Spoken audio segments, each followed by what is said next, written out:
Srdečne vás zdravím pri ďalšom videu. Volám sa Mirka Machinová a s láskou sprevádzam na ceste osobného a profesijného rozvoja. Dnes by som rada hovorila o negatívnych emóciách, pretože veľakrát nevieme, ako s nimi narábať, ako sa k ním postaviť a veľakrát nás to ani nikto neučil, ako s nimi robiť.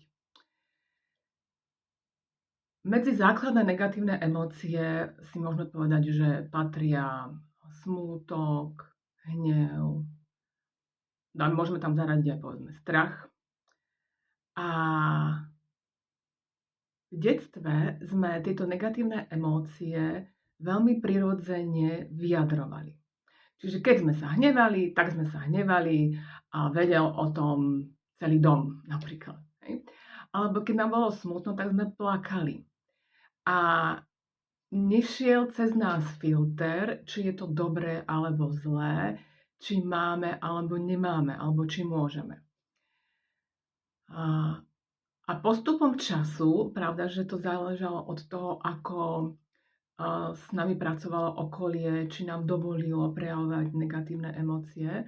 Čiže časom sme sa naučili buď tie negatívne emócie v nás vedieť prijať a spracovať, a v dospelosti už potom ich vedieť aj kontrolovať.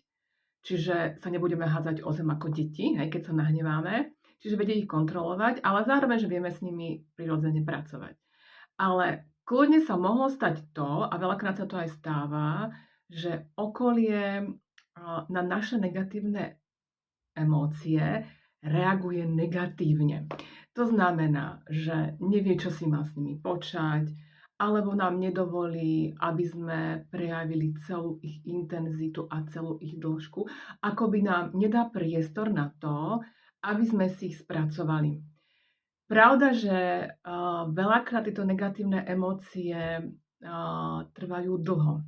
A keď sa zoberiem napríklad rodičov, tak pokiaľ oni nemajú spracované svoje vlastné negatívne emócie, tak sa im omnoho ťažšie pracuje s negatívnymi emóciami svojich detí. To isté platí aj pre učiteľov alebo jednoducho pre ľudí, ktorí sú v najbližšom okolí toho dieťaťa. Čím lepšie vedia narádať sami so sebou, dospelí, tým ľahšie sa potom pracuje aj s deťmi a s ich emóciami. Pravda, že toto sa veľmi ľahko hovorí a realita je taká, aká je. Hej. Je tu veľa stresu, dospelí toho musia veľa stíhať, teda rodičia toho musia veľa stíhať a niekedy nemajú taký priestor venovať sa deťom, koľko by oni potrebovali. To však neznamená, že keď sa dieťaťu nedostane to, čo potrebuje, že to na ňom nezanechá nejaké dôsledky. Ďalšia vec je, že každé dieťa je úplne iné a každé potrebuje úplne iný prístup. A povedzme si pravdu, kto učí rodičov, ako zaobchádzať s deťmi. V škole sa to neučí a pokiaľ sám dospelý človek na sebe nechce pracovať, pokiaľ to vyslovene nevyhľadáva, neštuduje si materiály, tak jednoducho ho to prirodzene nikto neučil a kopíruje, buď vedomé alebo podvedomé, to, čo sa naučil. To znamená, že ako bolo zaobchádzané s ním. Čím horšie bolo s dieťaťom zaobchádzané, tým horšie potom zaobchádza aj ten dospelý sám so sebou, keď vyrastie, aj so svojím okolím. Pravda, že to neplatí 100%, pretože vždy záleží od daného človeka, od danej bytosti, ako sa rozhodne reagovať na danú situáciu. Napríklad, ak je v rodine alkoholizmus a povedzme otec veľa pije, alebo mama veľa pije, to je jedno, a to dieťa v tom vyrastá, sa na to díva. Čiže pre neho sa alkoholizmus stáva ako keby prirodzenou súčasťou života.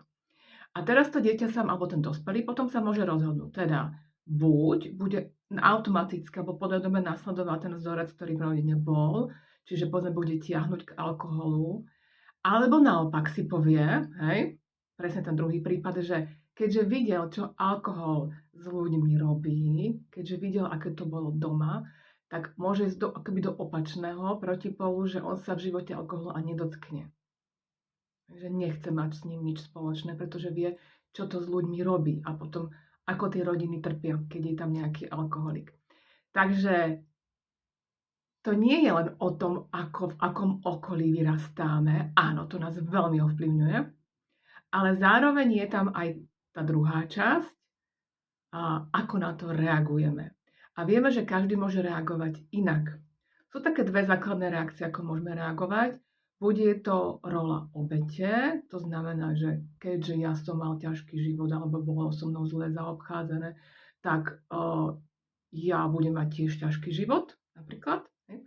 A potom je ten druhý protipol, že ja nenechám, aby ma, povedzme, moje ťažké detstvo, alebo to, v čom som vyrastal, aby ma to ovplyvňovalo a ja to dám. Hej, napriek tomu, v čom som vyrastala, čo som zažila, práve, že ma to môže posilniť na tej mojej ceste.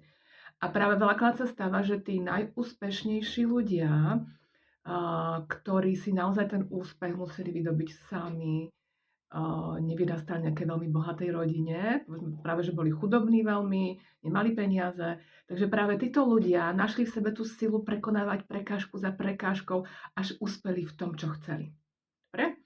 Takže, ale aby som sa vrátil k negatívnym emóciám. My veľakrát negatívne emócie tak ľudsky nazývame negatívne. Hej? Keď sa niekto hnevá, alebo keď niekto pláče, vyvoláva to nepríjemný pocit. Či už človeku samotnom, alebo v jeho okolí. Lenže všetky emócie sú pre nás nejaké informácie. To my si ich škatulkujeme ako veľa vecí. Dobre, ako si ľudia radi škatulkujú, že toto je dobré, toto je zlé, toto je biele, toto je čierne, toto je priateľ, toto je nepriateľ.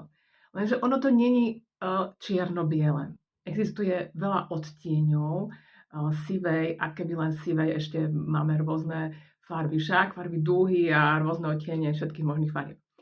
Takže na tomto svete je to veľmi pestré. A emócie sú pre nás ako také značky na ceste. Hej, predstavte si, že idete v aute, idete po ceste a teraz tam máte rôzne značky. Napríklad je tam stopka, je tam zníženie rýchlosti, potom je napríklad nejaké obmedzenie, nejaká obchádzka. A emócie sú presne ako takí navigátori v našom živote. Oni nie sú ani dobré, ani zlé, oni sú jednoducho informácie. O čom nám hovoria emócie? Čo myslíte? Keď cítim nejakú dobrú emóciu, napríklad radosť, hovorí mi to, že niekde sa cítim dobre, s niekým sa cítim dobre, niečo ma baví, čo robím. A je to informácia toho, že áno, tuto môžeš, že táto cesta je v poriadku, že po nej môžeš kráčať a keď po nej budeš kráčať, bude ti tam dobre. A potom sú negatívne emócie, ktoré nám ukazujú, že niekde nám nie je dobre. Niečo nás bolí, niečo nás hnevá. Napríklad taký hnev si zoberme. Okolo hnevu je tiež veľa takých rôznych dezinformácií, ako to povedať. Hnev ako taký sám o sebe nie je zlý. Ide o to, ako sa s ním narába. Pretože ako so všetkým dôležitá je zdravá miera. S hnevom sa dá pracovať, keď si zoberieme dva také protipóly. Opäť, jeden je, že hnev úplne potlačím, jeden extrém. Druhý extrém je, že vybuchnem za každú maličkosť a dám najavo celému okoliu, že sa hnevám a celú tú intenzitu hnevu vlastne keby na nich prenesiem. To sú dva extrémy. Lenže ani jeden z tých extrémov nie je dobrý. Čo myslíte, prečo? Pretože ja keď ten hnev potlačím, akoby som si nevšímala nejakú stopku alebo nejakú informáciu, nejakú značku na ceste, úplne ju ignorujem, ale tým pádom sa stane to, že sa mi môže niečo na tej ceste proste stať. Môže tam byť nejaké nebezpečenstvo. Tým, že ja to ignorujem, že si to nevšímam, ako som si vlastne nevšímala samú seba. Pretože hnev nám ukazuje, že niečo sa nám nepáči, že s niečím sme nespokojní, že niečo v nás potrebuje, aby sme sa na to pozreli a to riešili. Napríklad hnev je krásnym ukazovateľom hraníc. Hej. Keď začínam cítiť hnev, môže to znamenať, že niekto mi prekračuje hranice, už ide príliš blízko, povedzme, chce od toho odo mňa veľa, alebo, alebo príliš tlačí a ja už cítim, že už nie. Pravda, že každý si hnev dovolí do inej miery. Sú ľudia, ktorí si ho vôbec nedovolia a práve, že sa učia dokonca sa nahnevať. Takže hnev sám o sebe nie je zlý, pretože všetko, čo ja potlačím, nezmizne. Je to len ako keby som to niekde zatlačila do kúta a teraz čím viacej tam toho zatlačím, tým viac sa to hromadí. Hej? A to sa hromadí.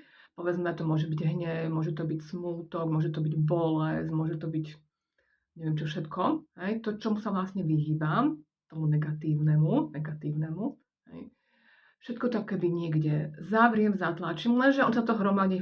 Ako keď máte v byte, teraz hromadíte veci, nevyhodíte, hej, neprečistíte byt, neupracete, to je to isté. On sa to potom hromadí a energie vo vás aj v tom byte akoby začínajú tuhnúť a tak energia tam tak voľne neprúdi, ako keby ste nevetrali, hej, v byte alebo v dome. Čiže práve tým, že mám v sebe, že dovolím emóciám voľne prúdiť, aké sú negatívne, dovolujem si mať voľný priechod energii. Ako náhle ja niečo bloknem niekde, hej, niekde nejakú emóciu, ono sa to potom prejavuje aj v mojom tele.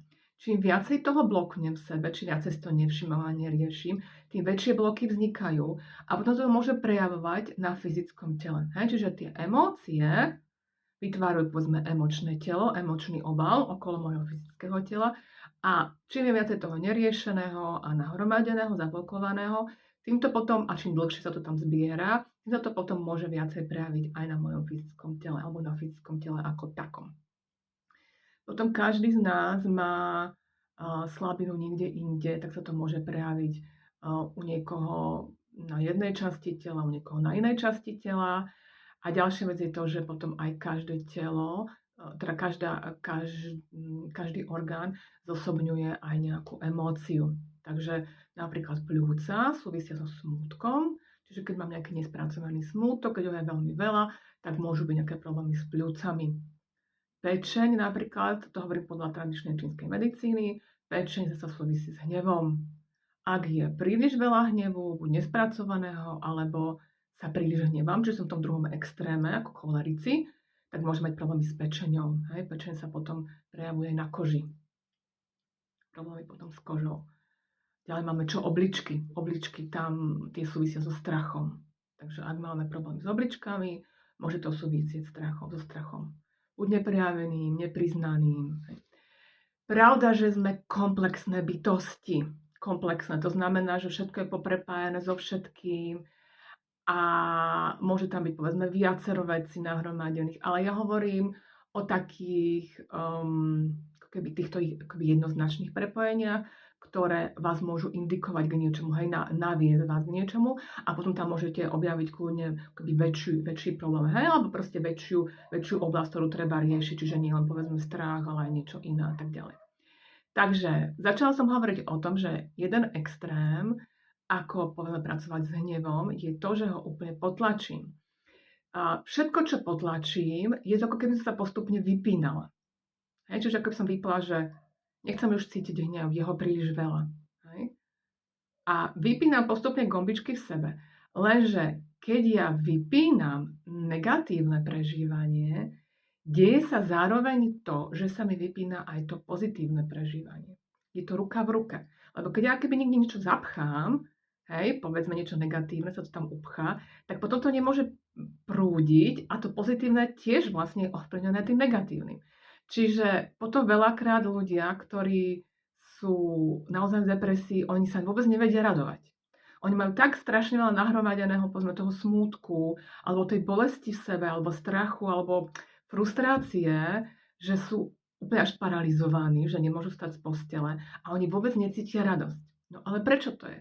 Pretože oni vypli svoje cítenie. svoje prežívanie.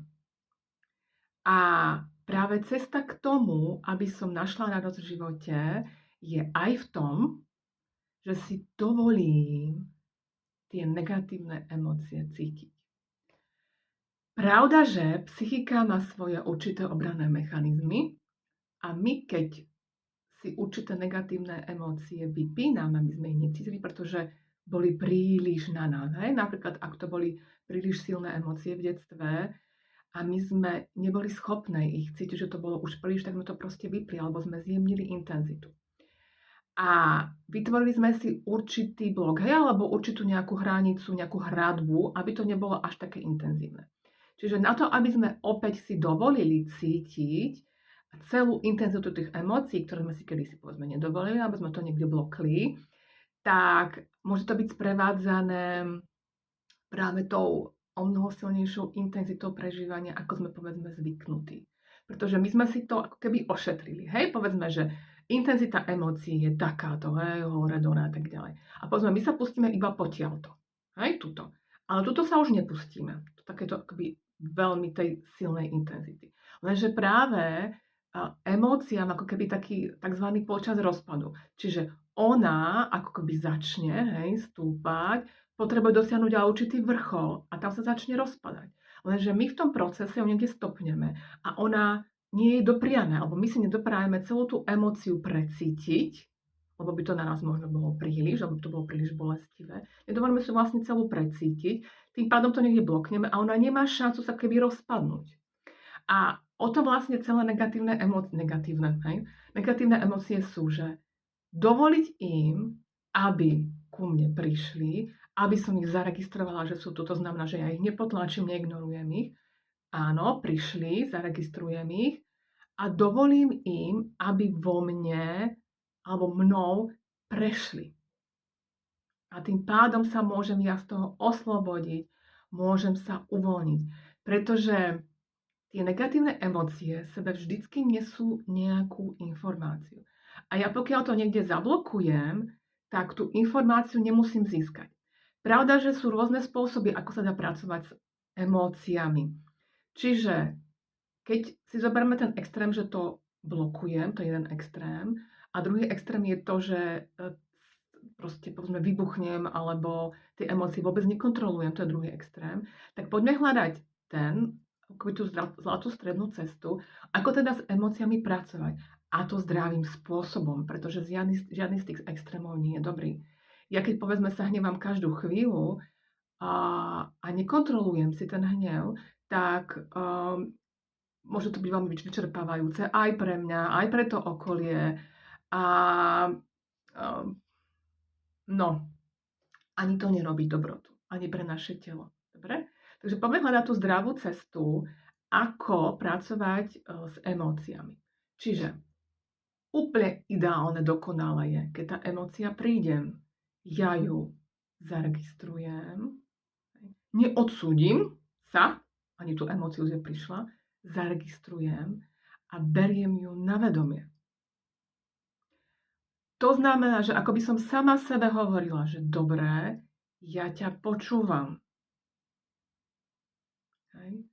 S čím si prišla alebo prišiel? Čo máš na srdci? Čo sa deje? Pretože veľakrát emócie nám, povedzme cez brucho, hej, veľakrát v bruchu niečo cítime. Cez emócie totižto môžeme cítiť to, o mnoho skôr, to, čo ešte nevnímam mozgom alebo vedomím. Ale povedzme, telo už na to reaguje. Hej, povedzme, telo sa cíti nejako nekomfortne, povedzme pri nejakom človeku alebo v nejakom prostredí. A vedomím to nemusím. Povedzme, ten človek vyzerá fajn, je to OK, ale ja cítim niečo ako keby, že niečo sa mi tam nepozdávam. Hej? Možno ten zovňajšok toho človeka nekorešponduje s jeho vnútrom. A to môže byť obidvoma spôsoby. Buď vyzerá veľmi dobre navonok, alebo vnútri cítim, že alebo naopak, že navonok vyzerá, že neviem, že nie moc sympatické, ale môžem cítiť, že je v ňom veľké dobro, že ten človek je presný opak toho, ako vyzerá. Čiže tie emócie nám môžu ukazovať niečo, čo ešte nezachytávame inými zmyslami. Preto sú veľmi dôležité pre akoby našu navigáciu v živote. Hej? Takže ako s nimi zdravo pracovať? Ja tú emóciu zaregistrujem, príjmem a ak s tou emóciou alebo s tou informáciou, s tým pocitom nemôžem v danej chvíli pracovať, povedzme som v práci, nemám na to priestor, hej, nemám chvíľku pre seba, tak ja sama sebe dám najavo, alebo si môžem povedať v duchu, že dobré, ja túto emóciu príjmam, tento pocit, túto informáciu a budem s ňou pracovať neskôr. Čiže samu seba neodbijem. Hej, a nepriem rukom, že bože, zase niečo, hej, zase so mnou čosi kaje. Pretože veľakrát takto bolo zaobchádzané s nami v detstve. Že náš názor nebol braný v úvahu, tak ako by sme potrebovali. Neboli sme tak rešpektovaní, ako by sme potrebovali. Naše emócie neboli rešpektované. A to, ako sa ku nám chovali v detstve, sme mohli prebrať do dospelosti a potom my sa tak k sebe chováme. Čiže ak vám hovoríš, bože, nerev zase, čo ti je, tak to isté potom môžeme v dospelosti uplatňovať na seba, že čo ti zase je, bože, zase niečo. Tak. Ale cesta z toho von je v tom, že ja budem k sebe pristupovať láskyplne a budem si dávať to, čo potrebujem, čiže to, čo potrebujem, ako potrebujem, aby sa ku mne ľudia chovali, tak sa budem ku mne chovať ja sama. To je základ sebalásky a toho šťastného života, po ktorom všetci túžime. Ja si budem dávať to, čo potrebujem. Odo mňa to musí začať, pretože ľudia potom automaticky kopírujú, či už vedome alebo podvedome to, čo zo mňa vyžaruje. Ak sa ja ku mne chovám pekne, ak som na seba milá, ak sa nekritizujem, ak sa rešpektujem, ak sa vypočujem, ak sa podržím práve v tých najťažších chvíľkach, tých najsmutnejších, najbolestivejších, tak potom to ľudia budú zo mňa cítiť. Budú cítiť, že sama v sebe vidím hodnotu.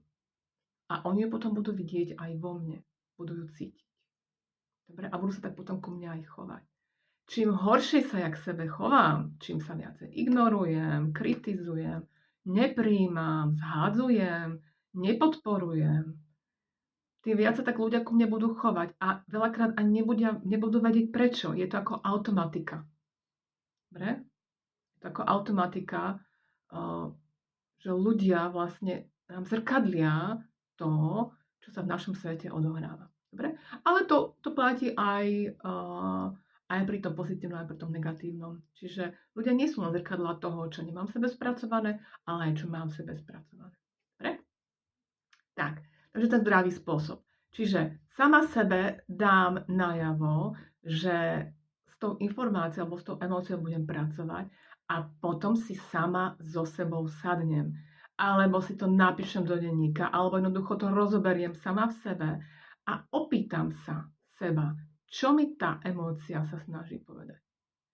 Hej? Aká je tam informácia ukrytá. Ďalšia vec je to, že aby sme takto so sebou pracovali, aby sme si to vôbec dovolili, je potrebné mať odvahu vidieť pravdu. Pravdu o tom, čo sa okolo mňa deje a čo sa vo mne odohráva. Pretože pokiaľ my nechceme riešiť danú situáciu, väčšinou nechceme riešiť a väčšinou nechceme vedieť ani tú pravdu, ktorá sa v nás skrýva. Hej, povedzme, sme nespokojní v práci, v tom vzťahu. Potrebujeme to inak nastaviť, potrebujeme tam niečo povedať, vyjadriť sa. Možno potrebujeme odísť, hej, alebo proste tam niečo potrebujeme vyjadriť alebo urobiť, čo by mohlo byť nepríjemné pre nás, aj pre tú druhú osobu alebo osoby. Mohol by dokonca vzniknúť konflikt. A veľakrát a veľa ľudí sa tomu chce vyhnúť. Hej? Radšej akoby ustúpia z tej situácie, nepostavia sa sami za seba. Lenže v tom sa skrýva pasca, že tí ľudia to vycítia. Oni vycítia, že ja radšej nepôjdem do konfliktu, radšej sa za seba nepostavím, ako by som mala spôsobiť nejakú nepríjemnosť. A potom práve títo ľudia sú využívaní, hej, najviac nakladané, pretože oni sa boja postaviť sami za seba. Alebo sa nechcú postaviť sami za seba, hej. Ako keby pre dobro napríklad rodiny, pre pokoj v rodine, pokoj v práci, aby neboli za toho konfliktného. Lenže tento pokoj je len zdanlivý. Práve všetko potlačené spôsobuje nepokoj. Takže hoci to ten človek môže si myslieť, že povedzme, že teraz bude pokoj, hej, 5 minút, alebo deň, alebo mesiac, rok. No to sa tam všetko zbiera a všetko to potlačené v ňom začína bublať a spôsobovať nepokoj. Takže navonok môže mať motív, aby bol pokoj v rodine alebo pokoj v práci, ale zároveň bude vyžarovať taký nepokoj, že ten nepokoj vlastne bude vyžarovať. Takže je to veľmi kontraproduktívne a nespĺňa to ten účel.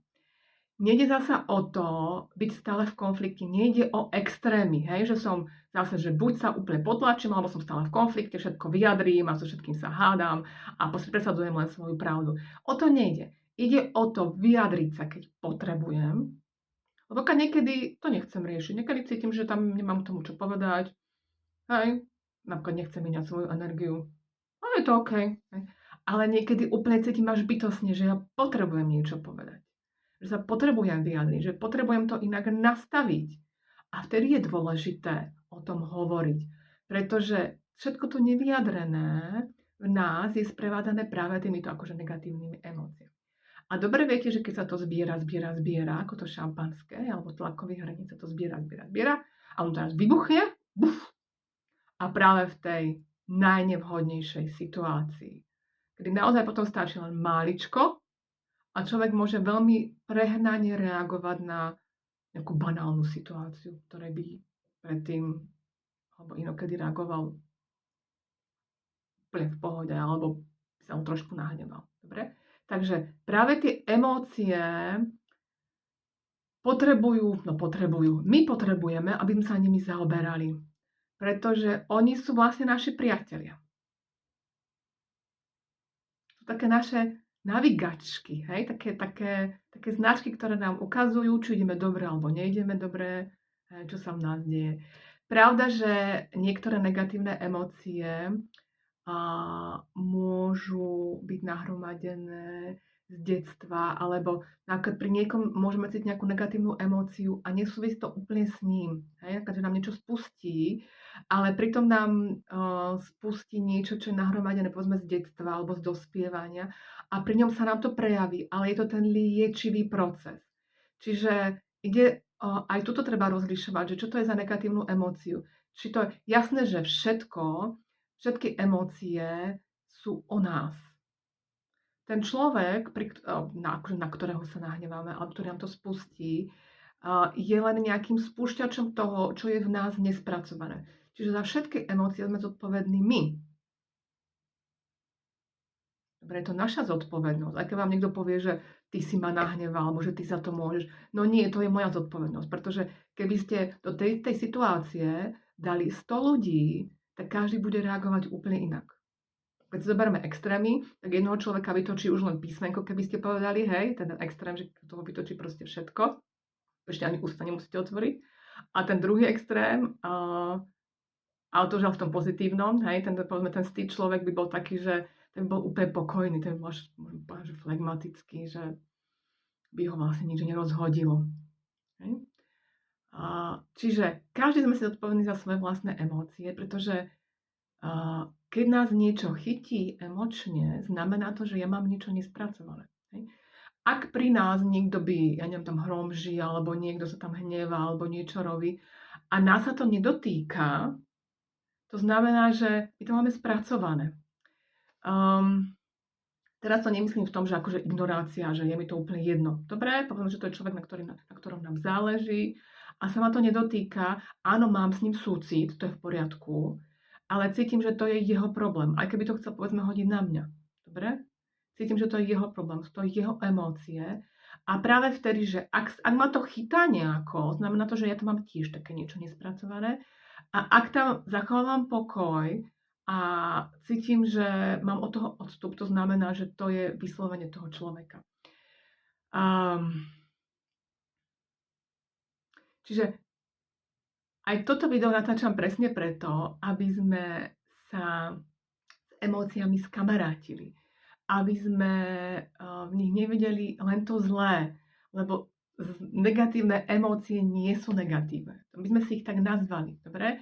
A veľakrát v spoločnosti nie sú vítané tie negatívne emócie. A napríklad aj taký pláč, veľa ľudí nevie, čo robiť s pláčom, keď niekto druhý pláče. Povedzme, ich to otravuje, alebo nevedia jednoducho, čo s tým. A pláč ako takýto ďalšia z emócií je úplne v poriadku, pretože pláč nám ukazuje napríklad, keď pláčeme za niekým, keď sa s niekým, keď niekto odchádza, alebo alebo sa rozchádza s niekým, tak za ním pláče, je im smutno. Je to úplne v poriadku, pretože to znamená, že nám na tom človeku záležalo, že sme do toho investovali energiu, že máme toho človeka radi. A tie emócie sú ako taký sprievodný liečivý proces.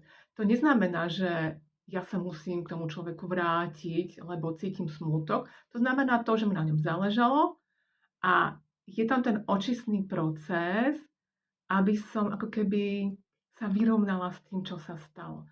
Práve emócie nám slúžia na vyrovnávanie sa s tou situáciou, ktorá sa stala. Čím je to pre nás intenzívnejšia situácia, tým intenzívnejšie emócie tam sú. A veľakrát sa tej intenzity emócií môžeme dokonca báť. Napríklad aj taký hnev alebo taký smútok.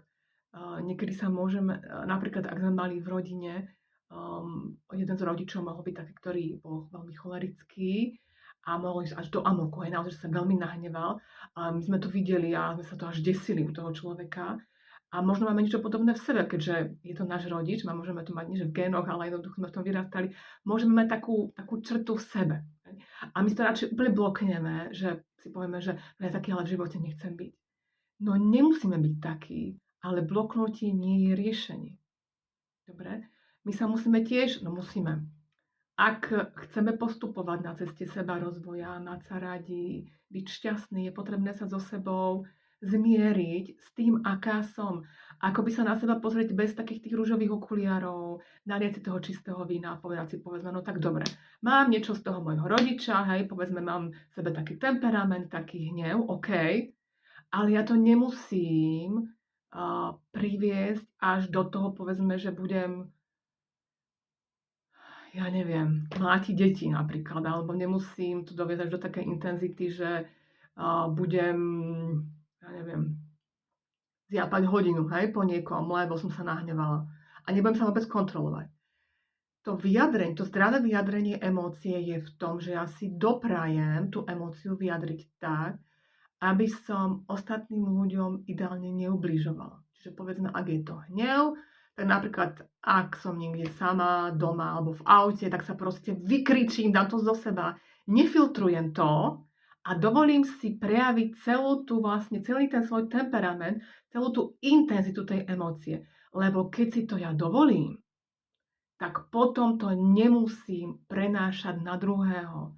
Potom mi tá intenzita akoby sa zníži, tá intenzita toho hnevu sa zníži a potom nemusím kričať na deti, potom nemusím, ja neviem, sa hnevať, proste nemusím tam mať niečo nahromadené, lebo som to už predtým akoby vyprázdnila. Môžete si to kľudne prirovnať aj k fyzickému telu. Je pre nás úplne v poriadku vyprázdňovať fyzické telo pravidelne. Chodiť na malú, na veľkú potrebu, pravidelne, ako to cítime. Lenže existuje toto isté aj v emočnom tele. Aj emočné telo potrebuje pravidelné vyprázdňovanie. Predstavte si, že by ste ani mesiac, rok nešli na vecko. A toto isté potom platí ale aj v emočnom tele. My keď to nedáme do seba vonku, keď sa vlastne neprečistíme, keby tie odpadové látky z nás nejdú von, tak sa tam proste hromadí a potom to raz ale z nás vyjde. A veľmi intenzívnym spôsobom, čo potom už môžeme byť sami zo seba zhrození, že preboha živého, čo som to povedala, alebo čo sa to dialo. Takže ten zdravý spôsob vyjadrovania, povedzme, hnevu je v tom, že ja neviem, si zabehám, zaboxujem si, zanadávam si v bezpečnom prostredí tak, aby som ostatným neubližovala. Jasné, že sa môže stať, že niekedy jednoducho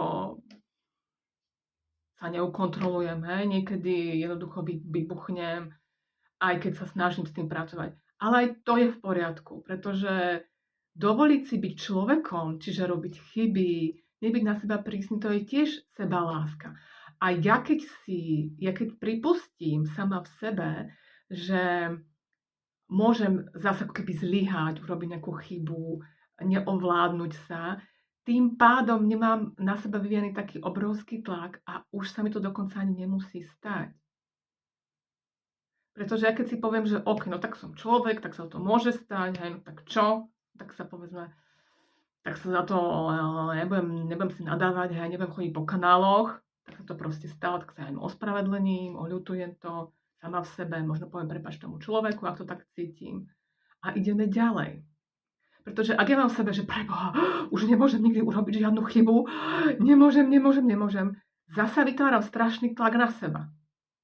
Keďže ten tlak vytváram, môže to zasa niekde sa to zasa zhromadí, hej, nejaké také napätie.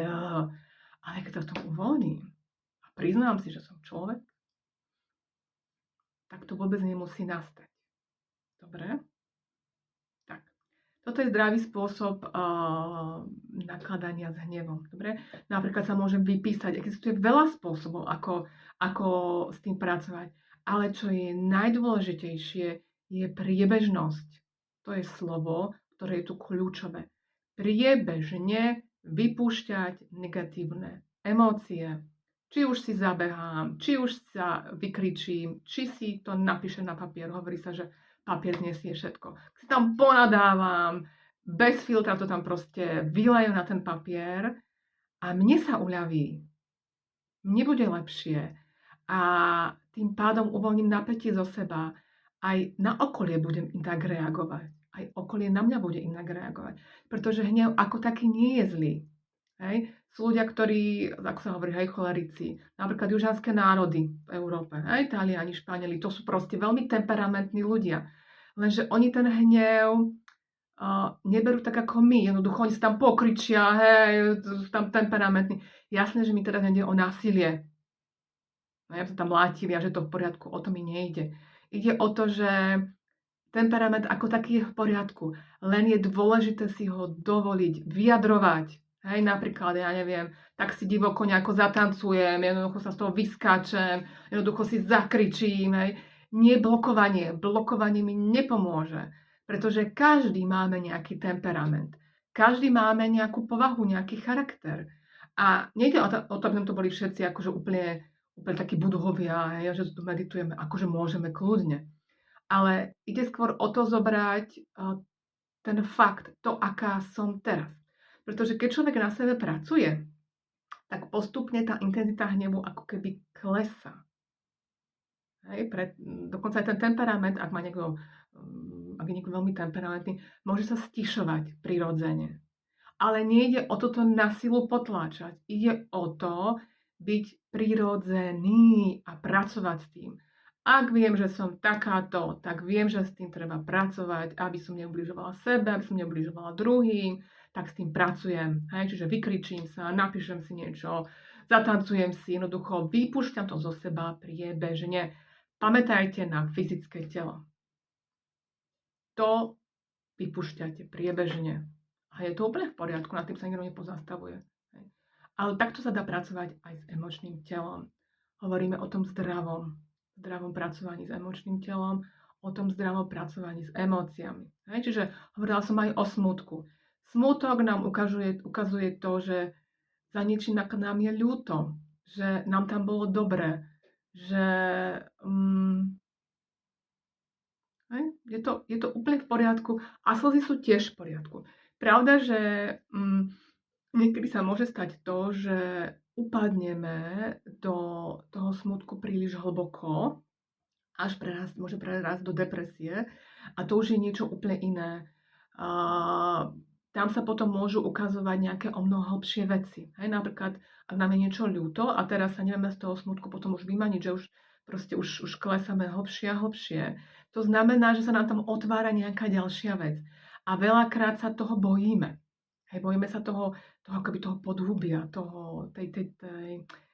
také tej našej vlastnej pivnice. Hej? Tam, čo máme odložené, nahromadené určité veci, ktoré sme nechceli cítiť, nechceli vidieť, tak to tam odložili a to tak skladujeme. Hej? A práve aj ten smútok alebo aj ten hnev nám môže otvoriť niečo nahromadené. Potom je dobre mať alebo pracovať potom s niekým. Povedzme, máme takéto stavy upadania do príliš veľkého smútku alebo do depresie, lebo to už sú stavy, kedy sa ako niekto sa z toho vie dostať sám, ale práve ten druhý človek nám je veľmi pomôcť na tej ceste, pretože nám môže ukázať nejaké svetielko, nejaký ako keby iný pohľad. A veľakrát ľudia potrebujú práve pri seba človeka, ktorý ich nesúdi, ktorý tam proste pri nich len je a cítia, že ich prijíma takí, akí sú a prijíma aj celú šírku a hĺbku jeho emócií. Že tu je niekto, pri kom si môže dovoliť tie emócie prejaviť a že sa s tým dá niečo robiť. Že to raz prejde, pretože to je to isté, hej, smútok, napríklad hneď sme ukazovali takto ako intenzitu a smútok, ako keby ten človek klesá dole. A veľakrát sa pustíme potiaľto a už dole sa nepustíme, lebo tam už je to príliš tmavé, hej, tam je veľa bláta nejakého nahromadeného a neviem čo všetko možného. A práve veľakrát nám môže pomôcť prejsť si tým údolím smútku, to môžeme nazvať. Údolím smútku nám môže prejsť niekto, kto povedzme si tým už prešiel, kto to zvládol, kto vie, ako to prebieha a čo je za tým. Lebo tam sa od nás chce, no tak toto môžem nazvať, práve cesta liečenia je o tom, že ja si dovolím sa ponoriť až na dno, prejsť a precítiť si všetky tie emócie, ktoré sú tam a tým pádom opäť prichádza ten počas rozpadu. Hej, čiže prejsť si celým tým dnom a potom môžem ísť hore. Dobre. A jasné, že veľakrát tam je tých emócií nahromadí tak veľa, že to trvá určitý čas, kým si to dovolím celé precítiť. Veľakrát sa stáva, že ľudia, keď si začnú dovolovať emócie, tak sa im spustí lavína. A neviem, plačú, smútku a teraz to tam akoby celé prebieha, lebo dali akoby súhlas alebo dali povolenie svojej psychike, svojmu podvedomiu, že už je ten čas, že už to môže ísť vonku, hej? Že už som pripravený, už som dosť silná na to, už to zvládnem, už mám priestor, už som povedzme dospela. Hej? Napríklad, že ten agresor alebo tá situácia nebezpečná už pominula, už sa viem o seba postarať, už mám bezpečný príbytok. Dobre?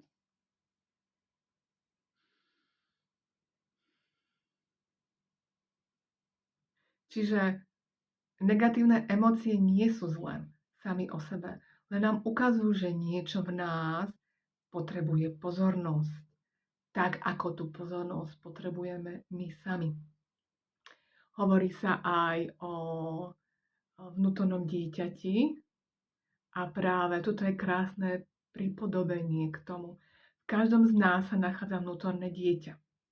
Čím viac bolo to vnútorné dieťa vyživované v detstve, čím viacej lásky dostávalo, pochopenia, prijatia, čím viac trpezlivosti sa mu dostávalo, tým je to vnútorné dieťa radosnejšie, spokojnejšie, hravejšie, hej, sebavedomejšie. Ale naopak, čím viacej bolesti, rán zažívalo, smútku, tým potom viacej aj v dospelosti ten človek, povedzme, smutnejší, depresívnejší, bojí sa, nie je tak sebavedomý. Dobre?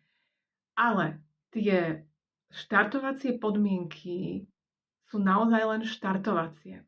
Nemusia určovať celý náš život. Toto si prosím zapamätajte. Nech ste mali akékoľvek detstvo, nech ste zažili čokoľvek.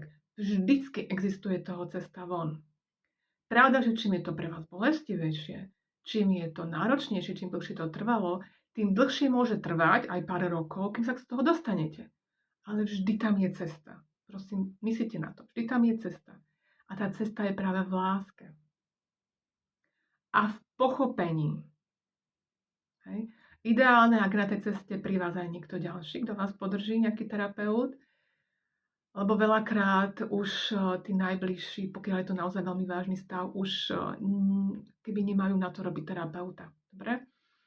A nemajú ani ten odstup od vás. Takže pokiaľ to sú naozaj tie ťažšie prípady, alebo už to proste trvá dlho.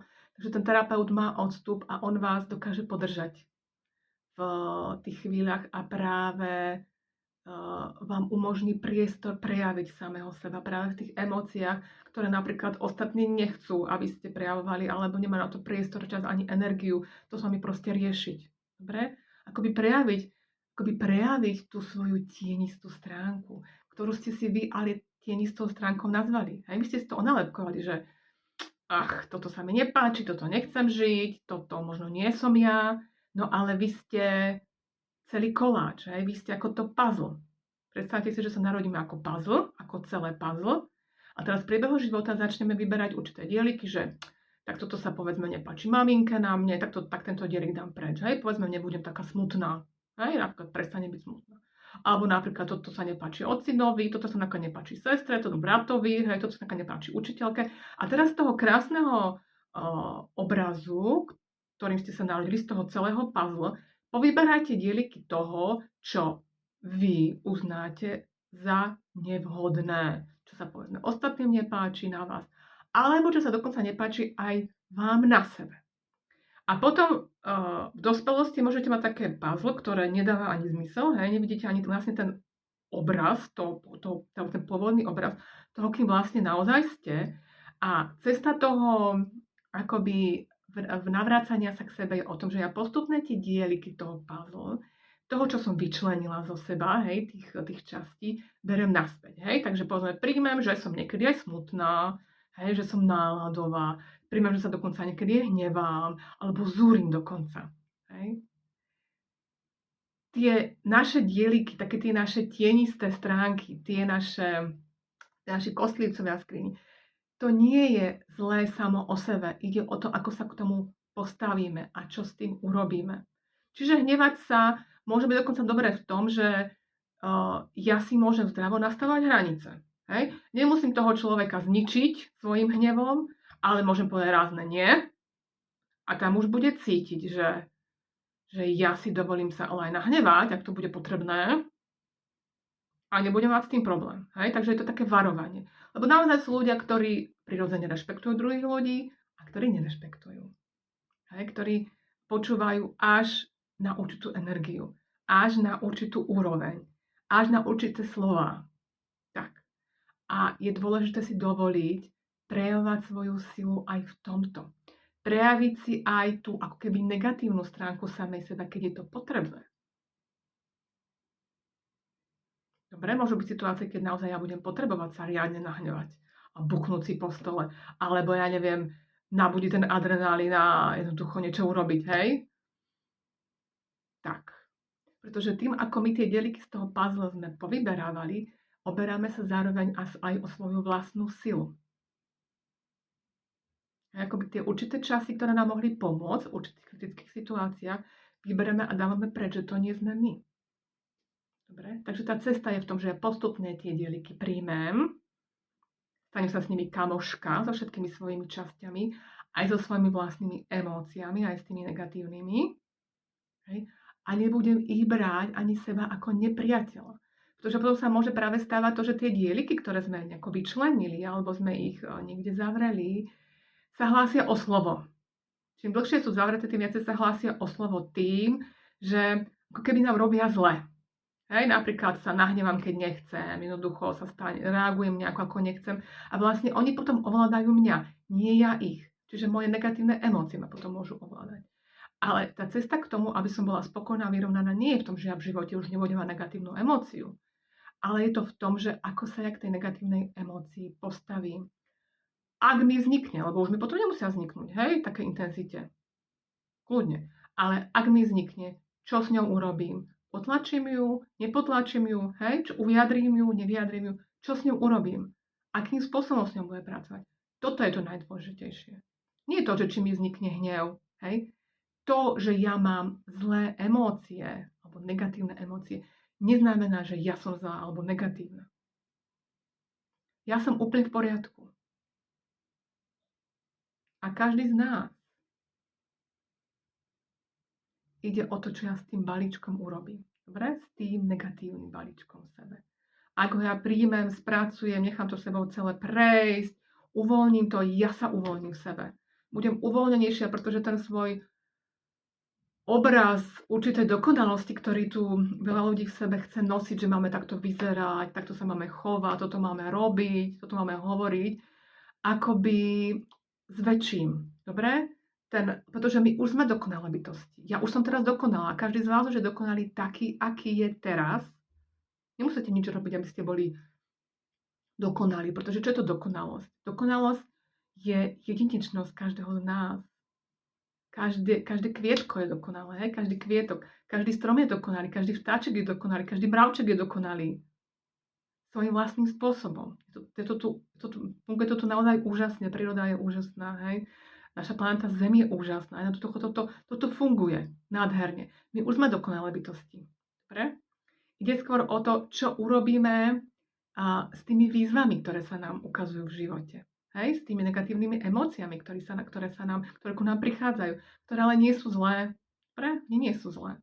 Oni sú pre nás oni sú takí priatelia. Dobre, a ešte na záver možno by som hovorila chvíľku o strachu. Vidím, že sa blížime k 1 hodine.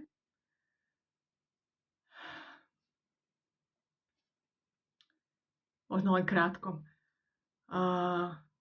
Strach ako taký tiež nie je negatívny. Ide o to, ako sa k nemu postavíme. Existuje tzv. Zdravý strach. To znamená, že taký ten základný, aby sme tu neskakali, ja neviem, z balkóna, alebo sa nám chce lietať a vôbec ničoho sa nebojíme. Hej? Alebo aby sme sa pozerali doprava, doľava, keď ideme cez cestu. Čiže taký ten pud seba záchovy je v poriadku, ten zdravý strach. Ale potom existuje strach, ktorý nás môže paralyzovať, ktorý nás môže ovládať. A to je to isté ako s hnevom a smútkom. Strach je informácia pre nás, že sa môžeme dostávať z našej komfortnej zóny, takzvanej. Hej, že sa vydávame na niečo nové. Nejaké nové dobrodružstvo. A pravda, že nejde o to zase ísť do extrému, že ja sa bojím, ale napriek tomu pôjdem na 8 000, ale sa nepripravím a jasné, že tam je dôležitá tá zodpovednosť. Hej? Čiže keď tam chcem ísť na tú 8 000, tak potrebujem mať nejakú výbavu, byť nejako pripravená, byť nachystaná a tak ďalej. Čiže zasa, strach ako taký, môžeme sa nadívať tiež neutrálne, ako informáciu. Čiže ja sa vydávam niekde, povedzme do nejakého nekomfortu, ale zároveň to je niečo nové, môže to byť. Hej? Môžem tam získať nejaké nové zážitky, nejaké nové informácie, nejaké niečo. Pravda, že keď je tam toho strachu príliš veľa, je dobre sa na to pozrieť, čo je za tým strachom. Možno sú tam nejaký neprecítený strach niekde z minulosti. Alebo nejaký zážitok, ktorý nám spustil obrovský strach. A potom je dobre to poliečiť, tú situáciu. Čo s tým urobiť? Povedzme, vrátiť sa tam a precítiť si ten strach. Úplne do hĺbky, až do tej, presne zase až do toho údolia, hej, až do tej najčiernejšej černoty. Lebo práve na dne sa skrývajú poklady. Práve keď si dovolím prejsť celou tou emóciou, čiže povedzme tým strachom alebo tým smútkom, môžem tam zistiť niečo o sebe, čo som možno nevedela, môžem získať iný pohľad, môžem sa o sebe niečo iné nové dozvedieť a môžem zosilniť tej situácii. Pretože napríklad zistím, že ja som to zvládla, aj keď to bolo tak intenzívne, tak to bolo, ja som to zvládla. Hej, a stále som ešte tu, stále žijem. Dobre? Takže dneska som to ukončila. Dneska to je také dlhšie video. Tak, teším sa, že to takto pekne prebiehalo. Že som toho tak veľa povedala. No dúfam, že sa vám to bude páčiť. A budem sa na vás tešiť zase pri ďalšom videu. Majte sa krásne.